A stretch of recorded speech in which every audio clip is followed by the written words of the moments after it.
नमस्कार साथियों, तहे दिल से स्वागत है आपका अपना यूट्यूब चैनल साइंस गुरु रवि में। दोस्तों, लगातार 4 दिनों से हम एनिमल किंगडम पढ़ रहे थे। आज हमारी ये 5वीं क्लास है। जैसा कि आपने थंबनेल और टाइटल में देखा, इस वीडियो में हम पढ़ने वाले हैं प्लेटीहेल्मिन्थीज फाइलम के बारे में। सबसे पहले दोस्तों मैं आपको बता दूं, एनिमल किंगडम को 11 फाइलम में बांटा गया है। कितने फाइलम में बांटा गया है दोस्तों? Animal kingdom. इस एनिमल किंगडम को दोस्तों 11 फाइलम में बांटा गया है। दोस्तों ये फाइलम आपको याद नहीं होते, मैं लिखवा देता हूं, जैसे कि हर रोज लिखवाता हूं। नंबर 1 पर बात करूं दोस्तों तो पोरीफेरा। नंबर 2 पर बात करूं दोस्तों तो निडीरिया। नंबर 3 पर बात करूं दोस्तों तो टीनोफेरा। नंबर 4 पर बात करूं दोस्तों तो प्लेटीहेल्मिन्थीज। नंबर 5 पर बात करूं दोस्तों तो एस्के हेल्मिन्थीज। नंबर 6 पर बात करूं दोस्तों एनिलिडा। नंबर 7 पर बात करूं दोस्तों तो अरेथ्रोपोडा। दिख तो रहा है ना आपको? हाँ। नंबर 8 पर बात करूं दोस्तों तो मोलस्का। नंबर 9 पर बात करूं दोस्तों इकाइनोडर्मेटा। नंबर 10 पर बात करूं दोस्तों तो हेमिकोर्डेटा। और नंबर 11 पर बात करूं दोस्तों तो कोर्डेटा। दोस्तों ये है हमारे एनिमल किंगडम के 11 फाइलम, या फिर दोस्तों मैं कह सकता हूं कि एनिमल किंगडम के 11 संघ। दोस्तों हमने पोरीफेरा पढ़ लिया था, निडेरिया पढ़ लिया था, टीनोफेरा पढ़ लिया था। दोस्तों आज की इस वीडियो में हम पढ़ने वाले हैं प्लेटीहेल्मिन्थीज। दोस्तों प्लेटीहेल्मिन्थीज से जितने भी इंपॉर्टेंट क्वेश्चन आपकी सभी प्रतियोगी परीक्षाओं को ध्यान में रखते हुए जितने भी इंपॉर्टेंट क्वेश्चन बनते हैं, उन सभी क्वेश्चनों के बारे में हम डिटेल में चर्चा करने वाले हैं। फिलहाल दोस्तों हम क्वेश्चन पर आते हैं। ये हो गया हमारा इंट्रोडक्शन। और दोस्तों एनिमल किंगडम के 11 फाइलम मैं आशा करता हूं दोस्तों आपको याद हो गए होंगे। अगर याद नहीं हुए होंगे तो हम हर रोज लिखते हैं, आपको एक ना एक दिन जरूर याद हो जाएंगे। बात क्लियर है दोस्तों? क्वेश्चन नंबर 1 कहता है कि प्लेटीहेल्मिन्थीज शब्द का प्रयोग सर्वप्रथम किसने किया? आपके ऑप्शंस है दोस्तों। Option number A Gegenbaur, option number B है कोरलिनियस, ऑप्शन नंबर सी है हेकल, ऑप्शन नंबर डी है दोस्तों कोपलेट। तो दोस्तों आपका जो राइट आंसर होगा वो होगा दोस्तों ऑप्शन नंबर ए गिगेनबार। गिगेनबार ने दोस्तों 1899 में, सन 1899 में प्लेटीहेल्मिन्थीज शब्द का सर्वप्रथम प्रयोग किया था। किस वैज्ञानिक ने किया था दोस्तों? गिगेनबार ने किया था। क्या ये बात क्लियर है आपको? अब देखिए दोस्तों, मैं लिखता हूं प्लेटीहेल्मिन्थीज।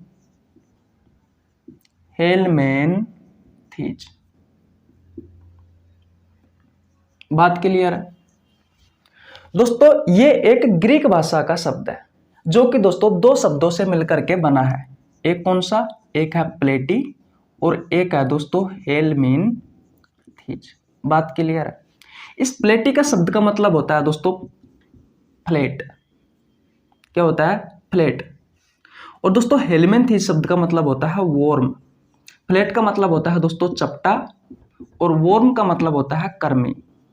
यानी कि दोस्तों इस संघ में जो प्राणी आते हैं दोस्तों वो चपटे होंगे।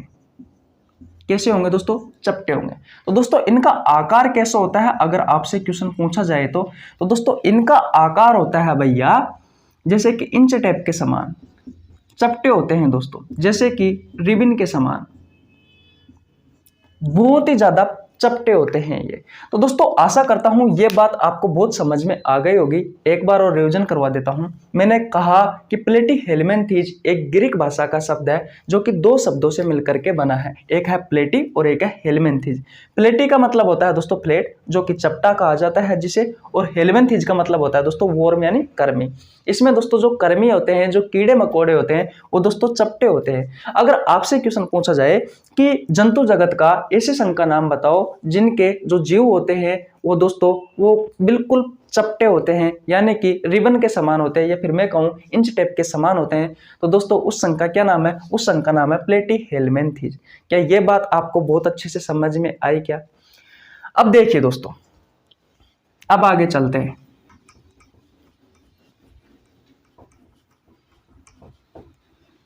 अब बात कर लेते हैं दोस्तों ऑप्शन नंबर बी की, यानी कि कोरलिनियस की। दोस्तों आपको मैं बताऊं, सजीवों का सबसे पहले जो जिस वैज्ञानिक ने वर्गीकरण किया था ना, सजीवों का वर्गीकरण सबसे पहले दोस्तों किस वैज्ञानिक ने किया था? तो भैया सजीवों का वर्गीकरण सबसे पहले कोरलिनियस नामक वैज्ञानिक ने किया था। इन्होंने दोस्तों टू किंगडम क्लासिफिकेशन दिया, टू किंगडम क्लासिफिकेशन दिया। इसमें इन्होंने बताया दोस्तों कि सजीवों को दो भागों में बांटा गया है। एक भाग है दोस्तों पादप जगत और दूसरा भाग है दोस्तों जंतु जगत। ये था भैया टू किंगडम क्लासिफिकेशन। अगर आपसे क्वेश्चन पूछा जाए कि टू किंगडम क्लासिफिकेशन किसने दिया था, तो दोस्तों कोरलिनियस ने दिया था। बात क्लियर है? अगर दोस्तों मैं हेकल के बारे में बात करूं, तो हेकल ने भैया थ्री किंगडम क्लासिफिकेशन दिया था, थ्री किंगडम क्लासिफिकेशन दिया था। बात क्लियर है? इन्होंने दोस्तों सजीवों को तीन भागों में बांटा। एक भाग था दोस्तों पादप जगत, दूसरा भाग था दोस्तों जंतु जगत और तीसरा भाग था दोस्तों प्रोटिस्टा। बात क्लियर? अब बात करता हूं दोस्तों कोपलैंड के बारे में। तो कोपलैंड ने दोस्तों क्या किया था? फोर किंगडम क्लासिफिकेशन दिया था, फोर किंगडम क्लासिफिकेशन दिया था। बात क्लियर? इन्होंने क्या किया? सजीवों को दोस्तों चार भागों में बांटा। कौन कौन से? नंबर एक पर बात करूं तो पादप जगत, नंबर दो पर बात करूं दोस्तों तो जंतु जगत, नंबर तीन पर बात करूं दोस्तों तो प्रोटिस्टा और नंबर चार पर बात करूं दोस्तों तो मोनेरा। लास्ट एंड फाइनल दोस्तों वर्तमान में जो है वो है दोस्तों फाइव किंगडम क्लासिफिकेशन हम पढ़ते हैं, वो दिया था दोस्तों R.H. व्हाइटेकर ने। यहां पे लिख देता हूं, किसने दिया था दोस्तों? R.H. व्हाइटेकर ने दिया था five kingdom classification, five kingdom classification. बात क्लियर है? इसमें सजीवों को दोस्तों पांच भागों में बांटा था। कौन कौन से भाग थे? एक था पादप जगत, एक था जंतु जगत, एक था प्रोटिस्टा, एक था मोनेरा और लास्ट एंड फाइनल दोस्तों जो था 5 नंबर का वो था कवक। आशा करता हूं दोस्तों ये क्वेश्चन आपको बहुत अच्छे से समझ में आ गया होगा। दोस्तों ये क्वेश्चन सभी प्रतियोगी परीक्षाओं के लिए उपयोगी है। ध्यान रखना दोस्तों, अगर आपने हमारी ये क्लास ले ली तो गारंटी के साथ वादा करता हूं प्लेटीहेल्मिन्थेस से एक भी क्वेश्चन बाहर नहीं जाएगा। जितने भी क्वेश्चन होते हैं दोस्तों सभी में प्रतियोगी परीक्षाओं में तो पूछे गए होते हैं या पूछे जाने की संभावना होती है। बात क्लियर है? इसलिए इंपॉर्टेंट है। स्क्रीनशॉट नहीं लिया है तो स्क्रीनशॉट ले लीजिए। अब चलते हैं दोस्तों अगले क्वेश्चन की ओर। दोस्तों अब बात करते हैं क्वेश्चन नंबर 2 की। जैसा कि दोस्तों मैं हर रोज कहता हूं कि एनिमल किंगडम से दोस्तों अगर क्वेश्चन पूछे जाते हैं तो वो अधिकांश एग्जाम्पल से पूछे जाते हैं। तो भैया आपको एग्जाम्पल तो याद करने ही करने हैं, स्टार लगा लेना और इसको नोट भी कर लेना। अब आते हैं दोस्तों क्वेश्चन नंबर 2 पर। क्वेश्चन नंबर 2 कहता है कि प्लेटीहेल्मिन्थेस फाइलम के उदाहरण है। आपके ऑप्शन है दोस्तों, option number A planaria, option number B है फेसियोला, ऑप्शन नंबर सी है टीनिया, ऑप्शन नंबर डी है उपरोक्त सभी। तो भैया आपका जो राइट आंसर होगा वो होगा दोस्तों ऑप्शन नंबर डी उपरोक्त सभी। कहने का मतलब दोस्तों टीनिया, फेसियोला और प्लेनेरिया ये तीनों ही दोस्तों किसके उदाहरण है? किसके उदाहरण है? प्लेटीहेल्मिन्थेस फाइलम के उदाहरण है। दोस्तों ये जो जीव होते हैं दोस्तों ये परजीवी होते हैं, परजीवी होते हैं। भैया परजीवी का मतलब क्या है? तो दोस्तों ये जीव दूसरों के शरीर में रहते हैं, दूसरों के शरीर में रहते हैं। कुछ दोस्तों स्वतंत्र भी होते हैं। स्वतंत्र कहने का मतलब जो दूसरों के शरीर में नहीं रहते, जैसे कि दोस्तों प्लेनेरिया है। ये दोस्तों प्लेनेरिया स्वतंत्र है, ये किसी के शरीर में नहीं पाया जाता। लेकिन दोस्तों मैं फेसियोला की और टीनिया की बात करूं दोस्तों तो ये दूसरों के शरीर में पाए जाते हैं। जैसे कि फेसियोला की बात करूं तो गाय, बैल, भेड़ इनके शरीर में दोस्तों पाए जाते हैं ये। अगर मैं टीनिया की बात करूं तो दोस्तों ये मनुष्य की आंत में पाए जाते हैं, मनुष्य की आंत में पाए जाते हैं। तो दोस्तों इस बात का भी आपको ध्यान रखना है। आपसे क्वेश्चन पूछा जा सकता है कि किस संघ के प्राणी दोस्तों परजीवी होते हैं। तो किस संघ के प्राणी दोस्तों परजीवी होते हैं, तो भैया प्लेटीहेल्मिन्थीज फाइलम संघ के प्राणी या फाइलम के प्राणी दोस्तों परजीवी होते हैं। बात क्लियर है, इस बात का आपको ध्यान रखना है। आशा करता हूं दोस्तों ये क्वेश्चन आपको बहुत अच्छे से समझ में आ गया होगा। स्क्रीनशॉट ले लीजिए अगर स्क्रीनशॉट नहीं लिया है। और अब चलते हैं हम अगले क्वेश्चन की ओर। अब बात करते हैं दोस्तों क्वेश्चन नंबर 3 की। दोस्तों क्वेश्चन नंबर 3 आपके एग्जाम के पॉइंट ऑफ व्यू से बहुत ही ज्यादा इंपॉर्टेंट है, क्योंकि दोस्तों इस क्वेश्चन में मैं आपको बहुत सारी जानकारी देने वाला हूं। देखिए दोस्तों क्वेश्चन नंबर 3 क्या कहता है। क्वेश्चन नंबर 3 कहता है कि जंतु जगत के किस संघ में सबसे पहले गेम लेयर का निर्माण हुआ। दोस्तों मैं आपको बता दूं गेम लेयर क्या होती है। ये दोस्तों ये लेयर अंगों का निर्माण करती है। किसका निर्माण करती है, अंगों का निर्माण करती है।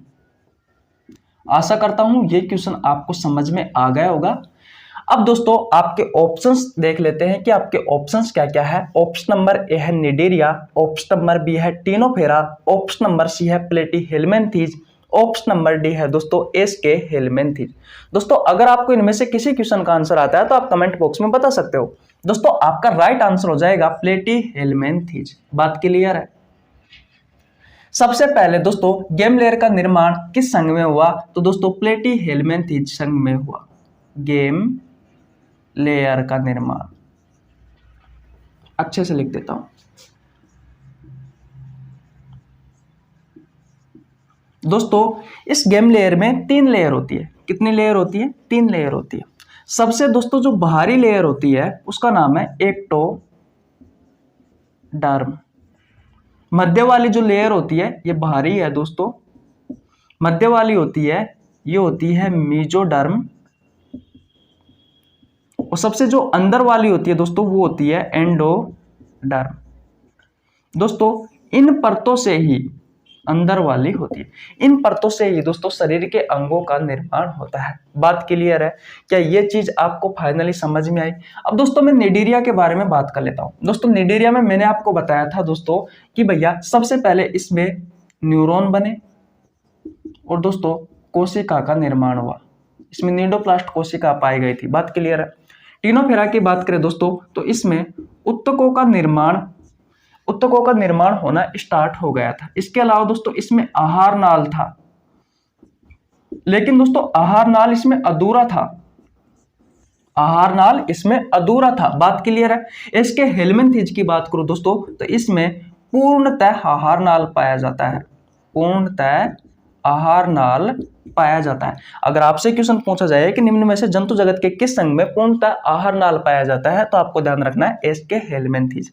अधूरा आहार नाल टिनोफेरा में पाया जाता है। इसमें उत्तक बनने स्टार्ट हो गए थे, न्यूरॉन और कोशिका इसमें बनने स्टार्ट हो गए थे। तो दोस्तों आशा करता हूं ये क्वेश्चन आपको बहुत अच्छे से समझ में आ गया होगा। स्क्रीनशॉट ले लीजिए। अब चलते हैं अगले क्वेश्चन की ओर। दोस्तों अब बात करते हैं क्वेश्चन नंबर 4 की। देखिए ये क्वेश्चन भी भैया आपके एग्जाम के पॉइंट ऑफ व्यू से बहुत ही ज्यादा इंपॉर्टेंट है। क्वेश्चन नंबर 4 कहता है दोस्तों कि प्लेटीहेल्मिन्थीज फाइलम में उत्सर्जन के लिए कौन सी कोशिका पाई जाती है। आपके ऑप्शंस है दोस्तों। ऑप्शन नंबर ए नीडोब्लास्ट कोशिका, ऑप्शन नंबर बी है दोस्तों ज्वाला कोशिका, ऑप्शन नंबर सी है दोनों, ऑप्शन नंबर डी है कोई नहीं। तो भैया आपका जो राइट आंसर होगा दोस्तों वो होगा ऑप्शन नंबर डी ज्वाला कोशिका। दोस्तों इसमें उत्सर्जन अंग नहीं होते, इसमें उत्सर्जन अंग नहीं होते, इसमें दोस्तों उत्सर्जन कोशिका पाई जाती है। इसमें उत्सर्जन कोशिका पाई जाती है दोस्तों और उसका नाम है ज्वाला कोशिका। कौन सी कोशिका दोस्तों, ज्वाला कोशिका, जो कि दोस्तों उत्सर्जन में सहायक होती है। दोस्तों इसमें श्वसन अंग भी नहीं पाया जाता। इसमें दोस्तों अवायवीय श्वसन होता है। अवायवीय श्वसन होता है। दोस्तों श्वसन 2 प्रकार का होता है, एक होता है वायवीय श्वसन और एक होता है अवायवीय श्वसन। वायवीय श्वसन में दोस्तों ऑक्सीजन की आवश्यकता होती है, अवायवीय श्वसन में दोस्तों ऑक्सीजन की आवश्यकता नहीं होती। तो इसमें दोस्तों जो श्वसन होता है वो अवायवीय श्वसन होता है। बात क्लियर है। इसमें दोस्तों रक्त परिसंचरण नहीं होता। रक्त परिसंचरण मैं अच्छे से लिख देता हूं, रक्त परिसंचरण नहीं होता। बात क्लियर है? तो दोस्तों आशा करता हूं ये कहानी आपको बहुत अच्छे से समझ में आ गई होगी। निडोब्लास्ट कोशिका के बारे में और बात कर लेते हैं दोस्तों। तो ये निडीरिया और दोस्तों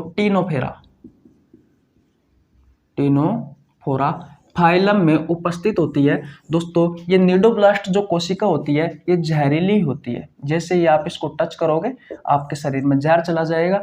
वो जहर आपके शरीर को नुकसान पहुंचा सकता है। अगर आपने स्क्रीनशॉट नहीं लिया है तो स्क्रीनशॉट ले लीजिए। और अब चलते हैं दोस्तों अगले क्वेश्चन की ओर।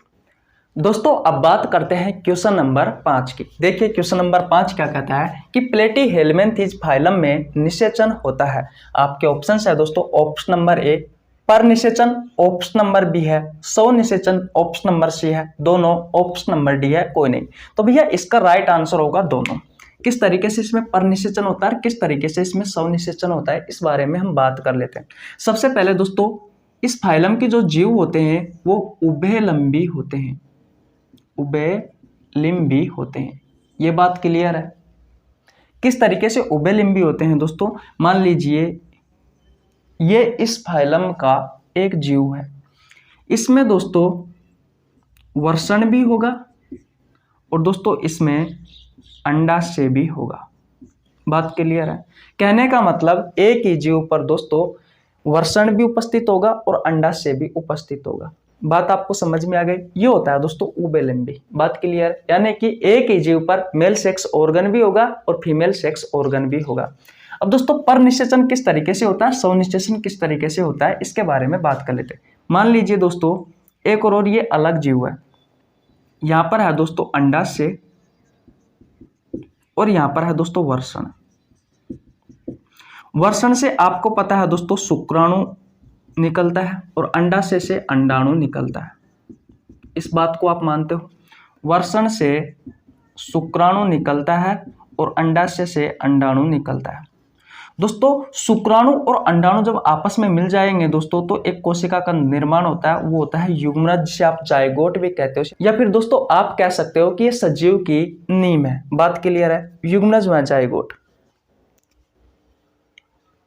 अब देखिए दोस्तों होता क्या है कि पर निषेचन किस तरीके से होता है, क्रॉस फर्टिलाइजेशन होता है इसमें। यानी कि जो शुक्राणु है वो दोस्तों इस जीव में आ जाता है और दोस्तों शरीर के अंदर होती है इसमें निषेचन की प्रक्रिया। इस बात को आपको ध्यान रखना है। और यहाँ पर शुक्राणु और अंडाणु आपस में मिलकर के दोस्तों किसका निर्माण कर लेंगे, युग्मनज व जायगोट का निर्माण कर लेंगे। ठीक उसी तरीके से दोस्तों यहाँ भी होता है, यह शुक्राणु होता है ये इसमें चला जाता है इस अंडाशय के पास में, अंडाशय से अंडाणु निकलता है और वहां पर निषेचन की प्रक्रिया हो जाती है। ये होती है एक दूसरे के विपरीत दोस्तों क्रॉस फर्टिलाइजेशन होता है, वो होता है पर निषेचन। और दोस्तों कभी कभी कंडीशन में क्या होता है, स्वनिषेचन भी होता है। ये कभी कभी होता है, ये कभी कभी होता है, अधिकांश ये होता है। कभी कभी क्या होता है दोस्तों, अन्य जीव की आवश्यकता नहीं होती, ये अंडाणु और ये शुक्राणु आपस में मिले और दोस्तों युग्मनज व जायगोट का निर्माण कर लिया। तो कुछ इस तरीके से दोस्तों क्रॉस फर्टिलाइजेशन और दोस्तों सेल्फ फर्टिलाइजेशन यानी कि दोस्तों पर निषेचन और स्व निषेचन होता है। आशा करता हूं दोस्तों ये कहानी आपको बहुत अच्छे से समझ में आ गई होगी। अगर दोस्तों आप हमारे चैनल पर नए हो तो चैनल को सब्सक्राइब कर लेना, बेल आइकन को प्रेस कर लेना, जिससे आपके पास हमारी वीडियो का टाइम टू टाइम नोटिफिकेशन पहुंच सके। दोस्तों अगर आप हमारे चैनल पर नए आए हो तो मैं आपको एक बात और बता दूं, मैं बायोलॉजी की चैप्टर वाइज एमसीक्यू सीरीज करवाता हूं। अब तक मैंने बॉटनी को छोड़ करके दोस्तों पूरी ह्यूमन फिजियोलॉजी कंप्लीट करवा दी है। अगर आपने नहीं देखी है तो आपको लिंक डिस्क्रिप्शन में मिल जाएगा, आप जाकर चेकआउट कर सकते हैं। मिलते हैं किसी नेक्स्ट वीडियो में, तब तक के लिए जय हिंद जय भारत।